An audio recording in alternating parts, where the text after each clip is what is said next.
Bonjour, heureux de vous retrouver. Aujourd'hui, mon invitée s'appelle Christine et elle arrive avec non pas une, mais deux anecdotes sur la thématique du rangement.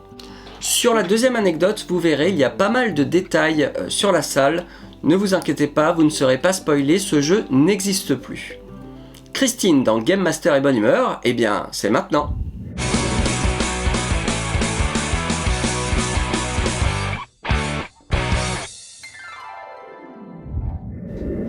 Bonjour à tous, bonjour Cédric, je me présente, je suis Christine, je suis Game Master depuis maintenant un peu plus de 4 ans. J'ai été amenée à travailler dans des escape games, alors autant fixes que aussi des événements, des escape games dans des endroits un petit peu particuliers ou autres, dans des entreprises aussi. En ce moment, je travaille dans un escape game, c'est Panic Room. Si vous aimez un petit peu les expériences horreur, ou si franchement vous êtes blasé, vous avez l'impression que ça fait longtemps que vous n'avez pas fait quelque chose qui fait peur, n'hésitez pas à venir sur Panic Room et vous allez voir, c'est une expérience immersive très intéressante, mais vraiment très prenante. Donc, si vous aimez avoir peur, faites-le. Je vais vous parler d'une anecdote qui m'est arrivée. Là, c'était dans un escape game qui était fixe, qui était permanent. Je vais surtout vous parler du rangement des salles, en fait.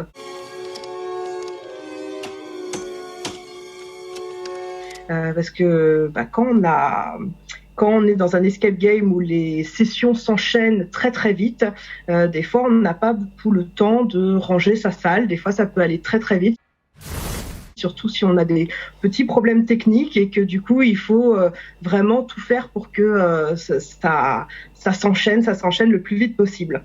Et vu qu'on est humain, ça arrive parfois qu'on fasse des petites erreurs. Alors il m'est arrivé une fois où, en rentrant dans ma salle pour aller la ranger, la première chose que j'ai vue, c'était une espèce qui fait partie de l'escape, du coup, avec un message qui explique comment ouvrir une malle. Et il se trouve que était dans la malle en question.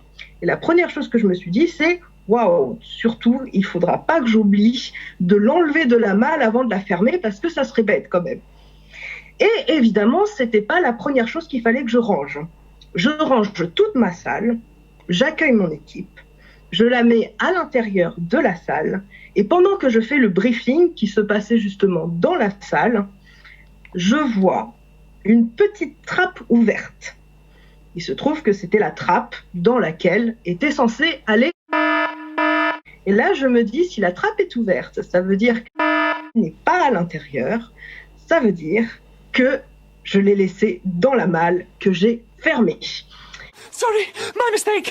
Et pendant que je fais mon briefing, parce que évidemment à ce moment-là, il faut que je fasse une poker face comme si de rien n'était et que je continue à raconter l'histoire de la salle, je me dis en même temps, oulala, comment je vais faire ? Je finis mon briefing, je reviens sur mon poste de Game Master devant mon ordinateur et là, je commence vraiment à me dire, mais comment je vais faire ? Et j'ai réussi à contourner le scénario, à inventer toute une histoire qui a fait que ça semblait logique d'ouvrir cette malle et de trouver à l'intérieur. Parce qu'avec un petit peu de chance, le code pour ouvrir la malle était vraiment bien caché, bien dissimulé dans le message et que quand les joueurs ont lu le message, pour eux, c'était normal que c'était la suite de l'aventure et ils n'ont même pas remarqué le code. Et là, je me suis dit que c'était quand même assez incroyable et on voit à quel point quand on est Game Master, il faut vraiment qu'on soit prêt à tout, qu'on soit prêt à rebondir, qu'il faut qu'on improvise dès qu'il y a quelque chose qui va pas comme ça. Et des fois, justement, on arrive à faire en sorte que le scénario semble presque plus logique de cette manière que s'il avait été fait sans encombre. C'est arrivé où un de mes collègues avait oublié son portable dans la salle. Il l'avait utilisé pour s'éclairer tout simplement parce qu'on avait une espèce de petite hutte où à l'intérieur tout était dans l'obscurité. Et quand il est rentré, il avait lancé sa session, il était devant son ordinateur, j'étais juste à côté. Et tout d'un coup, il me dit « Mais mince, je sais pas où est-ce qu'il est mon portable, j'arrive pas à le retrouver. » Et en essayant de se rappeler la dernière fois qu'il l'avait utilisé, c'était justement pour ranger la salle. Et ce qui s'est passé, c'est que je lui ai demandé son numéro. Et au moment où les joueurs ont réussi à ouvrir la hutte, j'ai appelé sur son portable. Les joueurs ont répondu. Et vu que dans le scénario, il y avait une histoire d'un agent disparu, on était dans l'espace et on avait un agent qui était parti sur une planète et qui avait disparu. Et du coup, j'ai fait croire que c'était moi l'agent qui était disparu. Et comme ça, j'ai essayé de les aider à continuer leur histoire, tout en étant au portable et en leur disant oui, j'ai réussi à laisser un moyen de communication pour pouvoir vous aider.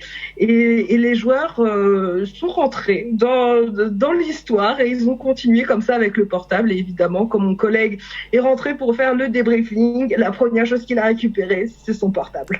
Voilà, donc ça, c'était mes petites anecdotes. J'espère qu'elles vous ont plu.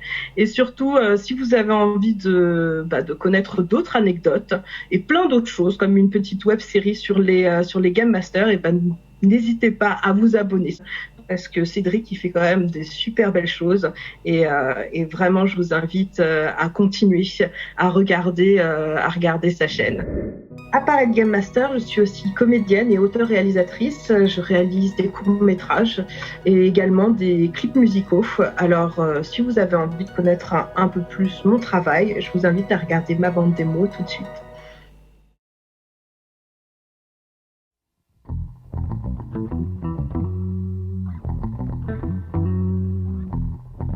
C'est ridicule. Chut. Ouais. Aujourd'hui, dans Un jour, un métal. Ah, je suis pas malade, hein. J'ai juste raison. Mademoiselle, vous avez fait tomber ça. Mon Dieu, mais c'est vous! Non. Mais c'est vous! Mariez-moi!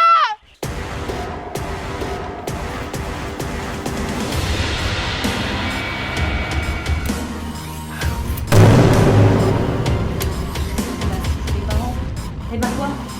Gros scoop.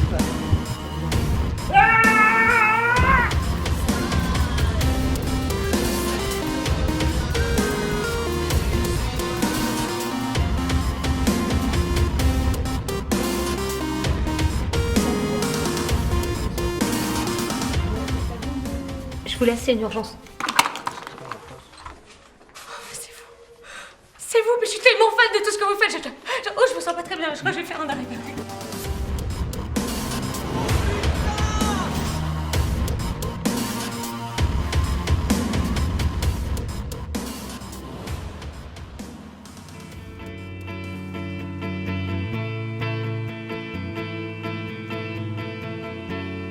If I'm losing faith, give me a fire. Merci beaucoup Cédric de m'avoir laissé l'opportunité de parler des petites anecdotes et c'est avec un grand plaisir que je vous dis à la prochaine. Merci Christine, ça a été un vrai plaisir de te recevoir et moi je vous dis à la semaine prochaine. Allez, ciao!